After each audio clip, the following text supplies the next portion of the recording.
ये एक षड्यंत्र के तहत हमको दलित कहते हैं। वो इसलिए कहते हैं कि भारत के बाहर अगर पता चले कि भारत के बौद्धों को मारा जाता है, पीटा जाता है, शादी में खाना खाने के लिए कुर्सी पे बैठकर अगर खाना खाए तो बौद्धों को मारा जाता है, शादी में घोड़ी के ऊपर बैठा जाए तो बौद्धों को मारा जाता है, ऐसी अगर खबर भारत से चलने लगी जो विश्व में गई तो पूरे विश्व के बौद्ध आपके समर्थन में खड़े हो सकते हैं। ये ताकत आप लोगों को उनको दलित कहा जाता है और हिंदू धर्म के कर्मकांड में फंसाया जाता है। और जो लोग खुद हिंदू हैं या खुद ब्राह्मणी व्यवस्था का काम करते हैं वो विश्व में जाकर खुद बौद्ध होने का दावा करते हैं। नरेंद्र मोदी यूनाइटेड नेशंस में भाषण करता है और क्या कहता है पता है? हमने विश्व को बुद्ध दिया, हमने विश्व को बुद्ध दिया। ऐसा भाषण नरेंद्र मोदी करता है, वहां पर करता है क्योंकि नरेंद्र मोदी को पता है मेरे सामने 200 बौद्ध राष्ट्रों के प्रतिनिधि बैठे हैं। नरेंद्र मोदी को पता है मेरे सामने 200 बौद्ध राष्ट्रों के प्रेसिडेंट बैठे हैं, प्राइम मिनिस्टर बैठे हैं। एक वाक्य बोल देता है कि मैं बौद्ध राष्ट्र से आया हूं, वो 200 देश उसको मदद करने के लिए तैयार हो जाते हैं। अरे हमारे देश से आया हुआ है इसलिए वो 200 देश उसको मदद कर रहे हैं। 2 मार्च 1930 डॉक्टर बाबा साहब अंबेडकर महाराष्ट्र में कालाराम मंदिर का सत्याग्रह करते हैं।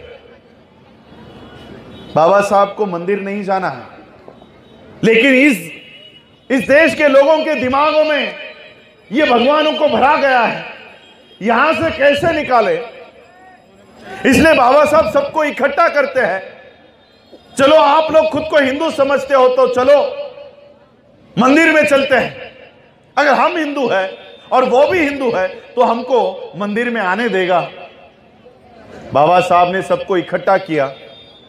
उस कालाराम मंदिर के बाहर सब लोग इकट्ठा हुए और जैसे ही मंदिर में जाने की बारी आई सारे मंदिर के दरवाजे बंद कर लिए गए और मंदिर के अंदरों से बाबा साहब के ऊपर पथराव हुआ। उन ब्राह्मणों ने, पंडितों ने बाबा साहब अंबेडकर जी का खून करने की, मार डालने की साजिश वहां पर की। सभी समाज के लोगों ने बाबा साहब को घेरा और बाबा साहब अंबेडकर जी की जान बचाई। बाबा साहब के सर पर पत्थर लगा, सर लहू से, बाबा साहब अंबेडकर जी के सर से लहू बहने लगा।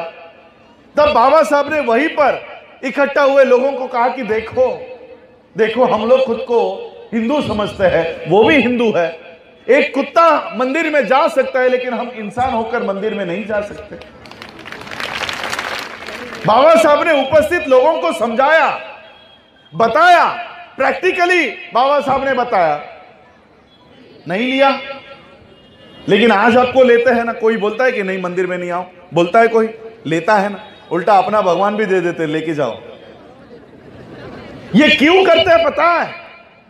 1930 में जब हम लोग मंदिर में आने के लिए संघर्ष कर रहे थे, पत्थर खा रहे थे, सर फुड़वा रहे थे, तब हमको कोई मंदिर में नहीं ले रहा था। लेकिन जैसे ही बाबा साहब बुद्ध के शरण में चले गए, बाबा साहब अंबेडकर जैसे ही बुद्ध के शरण में गए, मंदिर में बैठे हुए ये भगवान अपने अपने जगह से उठकर खड़े हुए, मंदिर में बैठे हुए सारे भगवान उठकर खड़े हुए। जो भगवान अपनी हमारी छाया को अपने ऊपर लेने के लिए तैयार नहीं था, आज वही भगवान हमारे किचन में क्यों घुसता है? क्यों पॉकेट में आ गया?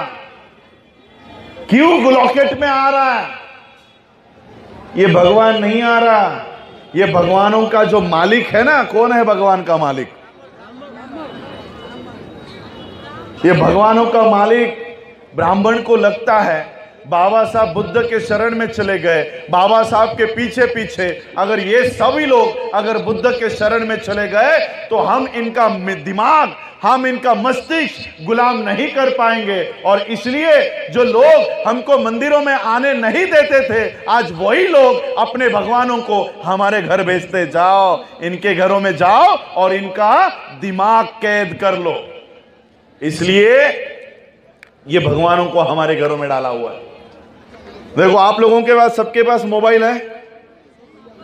उस मोबाइल को प्रोटेक्ट करने के लिए वायरस आता रहता है हफ्ते हफ्ते में, तो आप लोग क्या करते हो? वायरस को निकालने के लिए एंटीवायरस डालते हो। आज ये भारत में भी बहुत बड़ा वायरस शुरू है। दिन भर वायरस कहीं ना कहीं से हमारे घरों में घुसता रहता है। कैसे घुसता है पता है? ये बच्चे बैठे यहां पर, बच्चों के दिमागों में वायरस कैसे घुसता है? छोटा भीम, बाल कृष्ण, बाल गणेश, इस तरह से ये वायरस हमारे बच्चों के दिमागों में घुसता रहता है। और हमारे औरतों के दिमाग में कैसे घुसता है? आज नवरात्रि है, करवा चौथ है, इस तरह से वायरस घुसता रहता है। इस तरह से वायरस घुसता है। हमारे पुरुषों के दिमाग में कैसे घुसता है पता है? नौकरी नहीं मिल रही तो शनि का ये खड़ा डालो, नौकरी मिल जाएगी।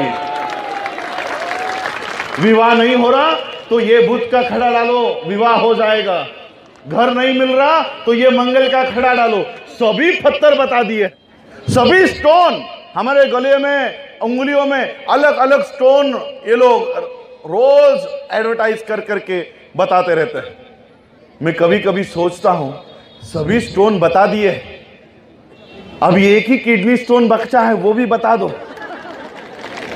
उसका भी माला बना के गले में डलवा लो। देखो, जैसे ही हमारे हक और अधिकार की बात आती है, मंडल कमीशन की बात आती है, अचानक गणपति दूध पीना शुरू कर देता है।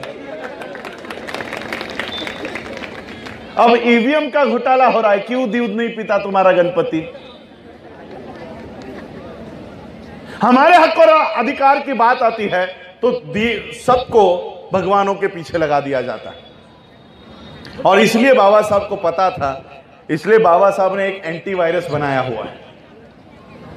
जैसे आप अपने मोबाइल को बचाने के लिए एंटीवायरस डाउनलोड करते हो, वैसे ही इस वायरस, जो वायरस टीवी के माध्यम से, न्यूज़पेपर के माध्यम से, आपके स्कूलों के माध्यम से, आपके बच्चे जा रहे स्कूल में, जाते उसको खड़ा करते हैं और क्या बोलने को कहते हैं? गुरु ब्रह्मा, गुरु विष्णु, गुरु देवो महेश्वरा। उसको बाबा साहब की बातें नहीं मालूम, उसको बुद्ध की बातें नहीं मालूम, लेकिन गायत्री मंत्र पढ़ाया जा रहा है, ये स्कूलों में से हो रहा। और इसलिए एक एंटीवायरस बाबा साहब ने दिया है, वो मैं अपने स्पीच के आखिरी में आपको दूंगा। इस एंटीवायरस को 22 प्रतिज्ञा के नाम से बाबा साहब ने बताया है। ये 22 प्रतिज्ञा है जो हम लोगों को इस एंटीवायरस से बचाती है।